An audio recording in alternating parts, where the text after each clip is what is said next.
Hey everyone, welcome back to Tired Old Queen at the Movies. Don't forget to hit the like and subscribe button. Hit that bell notification if you want to be notified every time a new video comes out. And now let's go see Steve Hayes, the Tired Old Queen at the Movies.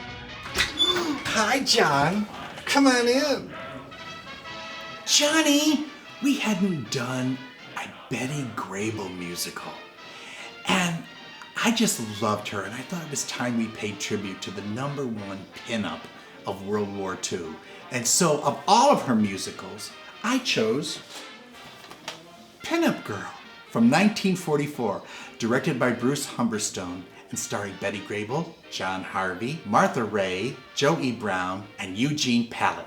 This movie was based on that very, very famous pinup that she had done in the early 40s, where she's in the white bathing suit and she's standing looking over her shoulder with her back to the camera, which because she was pregnant at the time. This pinup, along with the one of Rita Hayworth in the black negligee, were the two great, great pinups of World War II. The thing about Betty Grable is that she's always chirpy, she's always wholesome, she's good-hearted, she's the all-American girl next door who just happens to be platinum blonde. Those pin-up girls you've read about. She could dance like crazy, she could sing pretty well, and she had a wonderful warmth about her. Do I love my pin-up girl?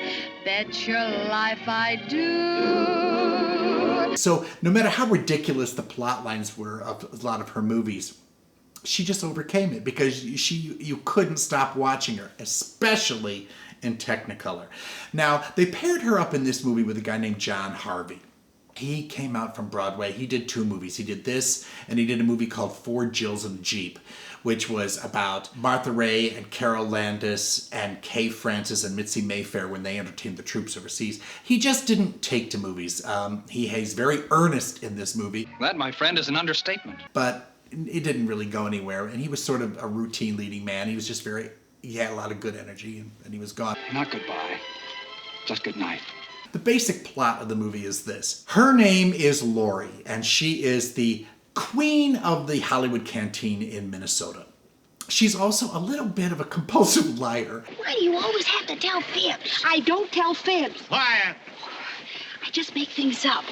Because she is engaged to every GI that comes into this place, and she never can remember them. They'll come up and go, Lori, I want you to meet my mother. And she goes, who are you again? And he'll say, well, we're engaged. Oh, of course we are. Great. Well, I just have to go to Washington now for the war effort, but I'll be back and we'll get married. Now, this happens all the time in this movie. She's always got some GI that she promised to get married. Lori, don't you remember? I'm the guy you became engaged to last night.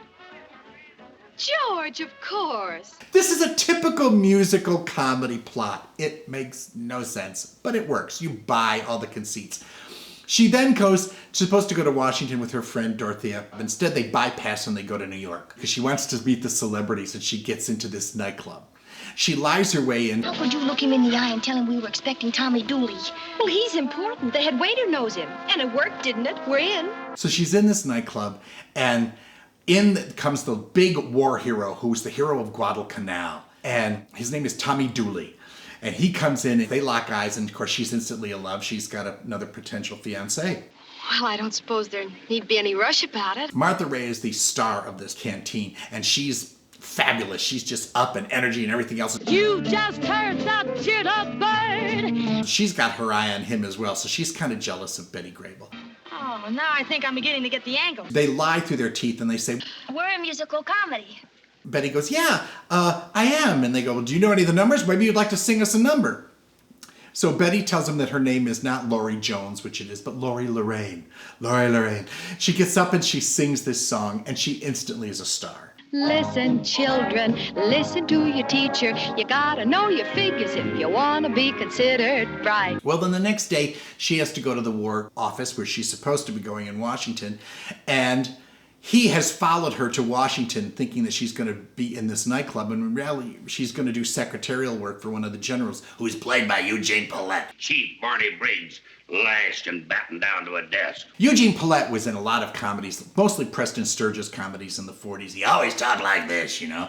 He's in The Lady Eve. He's Henry Fonda's father in The Lady Eve. Why don't you marry the girl? What's the matter with you? He's always like this, you know. He's a great big huge rotund guy, you know.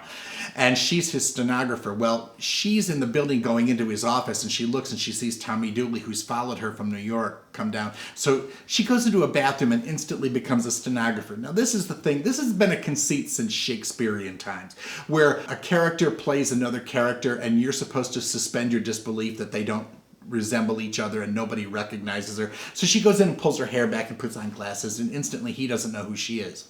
She's Betty Grable. She's Betty Grable. She's always going to be Betty Grable, but she gets away with this conceit.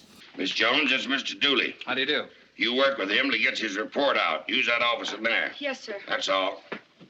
So he starts confiding in her about her. So he's going, I have this girl and I've fallen in love with her and I don't know what to do and should I write her a letter? And she's going, because he's talking about her, and she goes, well, yes, you could write her a letter. I guess it'd be all right.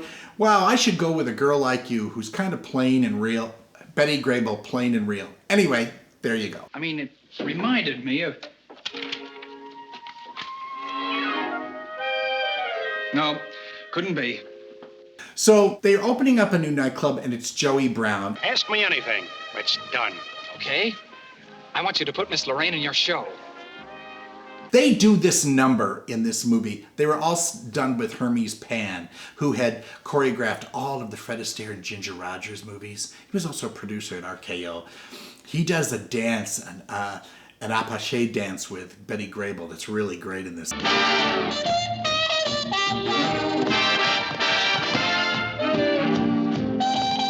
He was a really, really incredible choreographer, and they do this it's like kind of like a Busby Berkeley number where they're on roller skates. All the chorus girls are on roller skates, and they have feathers, red, white, and blue feathers. It's very patriotic.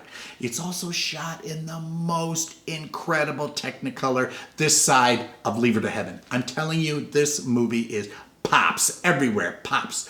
So you see all these geometric shapes and stuff. It's wonderful. It's just wonderful. And Laurie's a big star, and finally, eventually, he recognizes who she is. She, says that she's who she is, and everybody gets together, and that's the movie. Oh, now I know what he meant.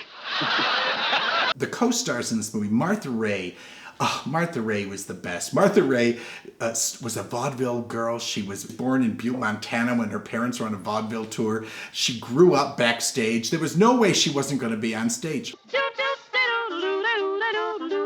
Later on in her career, in the 70s, she became famous on Saturday morning children's television with these wonderful puppetoon shows of Sid and Marty Crofts.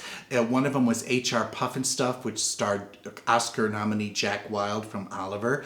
And then she went on to make a sequel to that called The Boogaloos. And she was on that for a while. So a lot of kids grew up knowing who she was. One of the great things that you can watch on YouTube, and I highly, highly recommend it, it's quintessential Martha Raye. She was a guest on the Judy Garland television show once, and they did a medley together, and she just will not let Judy sing her part of the medley. She is facing it up, hamming it up. And life is like a song. She is so hysterically funny, and Judy has such a hard time not laughing. Judy was very, very close friends with her. But watch that. You're going to love it. To press my cheek to Kiss me. a thrill I've never known. She was also very, very patriotic. And she and Bob Hope did more tours, war tours, to entertain troops than anybody else. From World War II through Korea, through Vietnam. She's buried in a national cemetery, war cemetery. She was a really patriotic gal. She also had 7 husbands. She was busy. The other one in this is Joe E. Brown. Joe E. Brown was another guy who came up from vaudeville. He was known for his big mouth. Your opening is the biggest that we've ever had in Washington. And he was a really good athlete. So his comedies, they started noticing he could do pratfalls and everything else. And in the 30s, he made a lot of money. He was a big money maker. By the 40s, his career kind of faded a little bit. And then he started going overseas and entertaining troops like crazy. His son was killed in a routine training flight. And it really did a number on him. So after that, he just went and went and went, and his career kind of faded out. And then in 1959, Billy Wilder found him. and cast him as the billionaire Osgood Fielding in Some Like It Hot. And he gets that last line, you know, when Jack Lemmon says, But you don't understand, Osgood. I'm a man. Well, nobody's perfect. These were stock musical comedy characters that they could put into anything, you know, and always made it work. This movie is light, it's happy. Betty Grable had a career that went on through into the mid-50s, and then all of a sudden her popularity waned. In fact, the last movie that Betty Grable made was called How to Be Very, Very Popular. But by then she had married Harry James, she divorced Harry James, she had kids, and when they made How to Marry a Millionaire with Lauren Bacall and Marilyn Monroe, it was sort of like she was passing the torch. Just as Alice Faye passed the torch to her, she passed the torch to Marilyn, and everybody talked about how nice she was to Marilyn Monroe and just said, kid, I wish you luck. I hope you have as good a run as I did. You know, she was a really, really good gal. If you like Betty Grable like I love Betty Grable, then you might enjoy 6 Degrees of Betty Grable by James Burton Harris. It's about the life of Betty Grable from 1945 to 2000, as told through the lives of 6 fictional characters, all of whom his lives have been influenced by Betty Grable. All the characters kind of go into each other's stories by the end, but it's got a lot of trivia, it's got a lot of nostalgia, it's got a little bit of murder. I think it's a lot of fun. So if you're interested, just check the link below. It's just such a fun afternoon. It's so light and colorful and tuneful and just a feast for the eyes. And I think you're gonna love Betty Grable, John Harvey, Martha Raye, Joe E. Brown, and Eugene Pallette in Bruce Humberstone's Pinup Girl. In her 60s, she became famous in the 70s with 80 shows for for 90 minutes. Oh God! It's all right. It's all right. It's only the first one. I've got it.